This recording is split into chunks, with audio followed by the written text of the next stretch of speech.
ମୁଁ ଭାବିଥିଲି ମୁଁ କେତେ ଅନଲକି, ଦେଖିଲା ବେଳକୁ ଆଗକୁ ଯାଇକି ଜଗା ଯାଇନି, ଜଗା ଅଛି। କୁହନ୍ତି ନା ଜଗାର ଯେତେବେଳେ ଇଚ୍ଛା ଥିବ ସେତେବେଳକୁ ସେ ନିଶ୍ଚିତ ତୁମକୁ ତା ପାଖକୁ ନେଇ ହିଁ ଆସିବ। ତ ମୁଁ ଜଗା ପାଖକୁ ଗଲି, ଦେଖିଲି ଅଛି ଜଗା। ଦେଖିପାରୁଥିବେ ଗଲାବେଳକୁ କେତେ ସାରା ଛୋଟ ଛୋଟ ରଥ ଛୁଆମାନେ କାଢ଼ିଛନ୍ତି, ନାଇଁ ଦେଖି ବହୁତ ଖୁସି ଲାଗେ।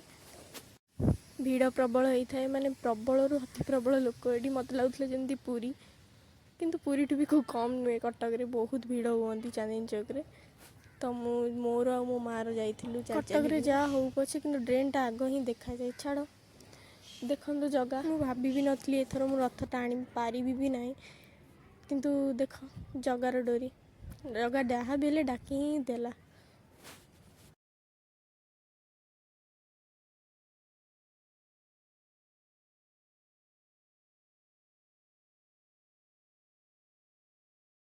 ଏତେ ଭିଡ଼ ଯେ ମୁଁ ପୁରା ଯେମିତି ଜାକି ଜୁକି ହେଇଯାଉଥିଲି, ଦେଖିପାରୁଥିବେ। କିନ୍ତୁ ଆପଣମାନଙ୍କୁ ଦେଖିବା ପାଇଁ କରିବାକୁ ତ ପଡ଼ିବ।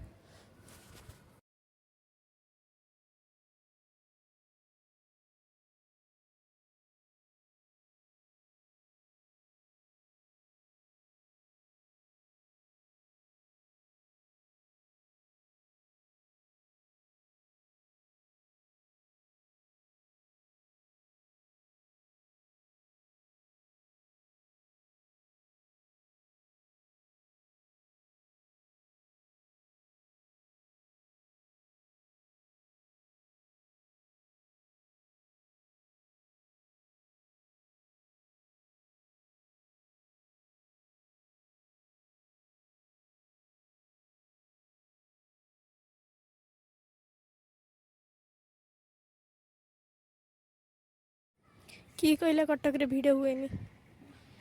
ଦେଖ ଆମ କଟକର ଭିଡ଼।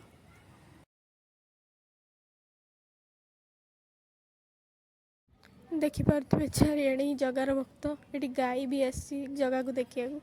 କିଏ ନ ଯାଉଛି ଜଗାକୁ ଦେଖିବାକୁ? ଜଗାକୁ ଦେଖିବାକୁ ଏଠି ସମସ୍ତେ ପାଗଳ।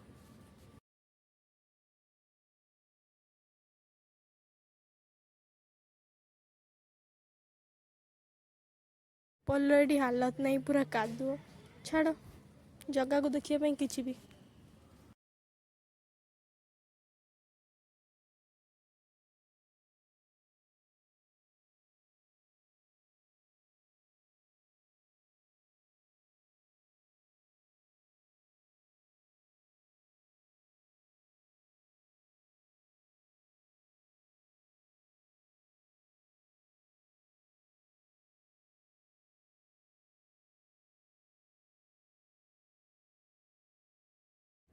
ଏତେ ଭିଡ଼ରେ ମୁଁ ଜଗା ରଥ ତ ଟାଣି ପାରିବିନି, କାରଣ ମୁଁ ଛୋଟିଆଟା, ମୋତେ ସବୁ ଚାପିଦେବେ।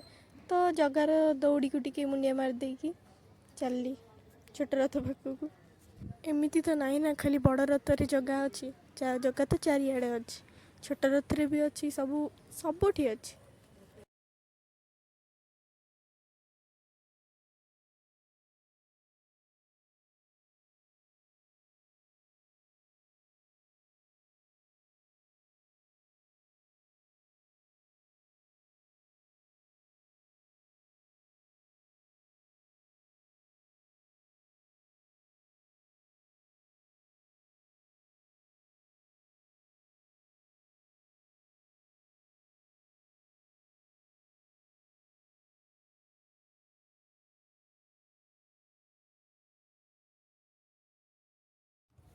ଛୋଟ ରଥର ଦୌଡ଼ିକୁ ଧରିକି ମୁଁ ଏଠି ୱେଟ୍ କରିଛି କେତେବେଳେ ନନା ଘଣ୍ଟ ବଜେଇବେ। ଆଗକୁ ଯିବ ବଡ଼ ରଥ, ତାପରେ ଯିବ ଏଇ ରଥ। ତ ଛୁଆମାନେ ଏଠି ୱେଟ୍ କରିପାରୁନାହାନ୍ତି, ଚଗଲା ହେଉଛନ୍ତି। କିନ୍ତୁ ଛୁଆମାନଙ୍କର ଭଲ। ଦେଖ ରଥ ଚାଲିଲା। ଜୟ ଜଗନ୍ନାଥ। ଦେଖିପାରୁଥିବେ ମୋ ମୁହଁରେ କେତେ ଖୁସି ରଥ ଟାଣିକିନା। ମୁଁ ଜଲ୍ଦି ଜଲ୍ଦି ଘରକୁ ପଳେଇଲି, କାହିଁକିନା ମୋ ଦେହଟା ବି ଖରାପ ଥିଲା ସେତେବେଳେ। ତ ଯାହା ବି ହଉ ଦେହ ଖରାପ ଥିବ ରଥଟା ଆଗ।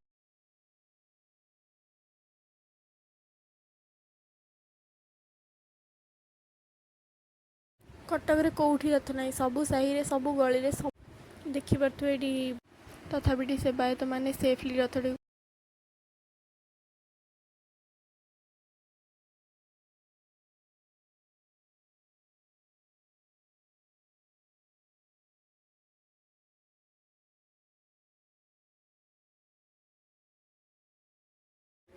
ଏଠି ଗୋଟେ ଇନସିଡେଣ୍ଟ ହେଇଗଲା, ରଥ ମାଡ଼ି ଆସିଲା ଇଆଡ଼ୁ, କିନ୍ତୁ କାହାର କିଛି ହେଇନି, ସମସ୍ତେ ସେଫ୍ ଅଛନ୍ତି।